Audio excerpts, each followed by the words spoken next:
જય હિન્દ, જય ભારત, જય ગૌ માતા, જય રાષ્ટ્ર માતા. સાથીઓ, હું છું અર્જુન આંબલિયા ફ્રોમ દ્વારિકા. મિત્રો, અત્યારે મારી સાથે છે ઉષાબેન. એક પરમ ગોપાલક છે, વૈદિક ગોપાલક છે. અને આજે દિવાળીનું પર્વ છે. હું તો આમ જો કે કોઈ પણ તહેવાર ઉજવતો નથી, કારણ કે આજે આપણા દેશમાં 1 લાખ ગાયો કપાય છે. એટલે આપણે કોઈ પણ તહેવાર ઉજવવાના લાયક નથી આપણે. પણ ઉષાબેન માટે મારે એટલા માટે ખાસ મિત્રો કહેવું છે કે આપણા જે પ્રાચીન સમયમાં જ્યારે આપણા ઘરે ગૌધન હતું અને ગૌધનનું જે ઘી જે છે એના મતલબ દીપક પ્રજ્વલિત કરવામાં આવતા હતા. અને અત્યારે શું કરીએ આપણે, ચાઇનીઝ જે મીણ હોય વગેરે વગેરે એવા દીવડાઓ પ્રગટાવીએ છીએ.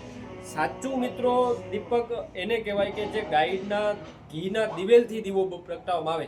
અહીંયા અત્યારે ગાયના ઘી છે કોઈને ખાવા નથી મળતું. અને બેન, તમે ખરેખર આ બહુ મિત્રો લાખોની કરોડો રૂપિયાનું આ દાન છે. એટલા માટે દાન છે કારણ કે આપણા મિત્ર સૂક્ષ્મ જીવો જે છે કે એનું આપણે ખૂબ જ જરૂર હોય છે આપણા વાતાવરણની અંદર.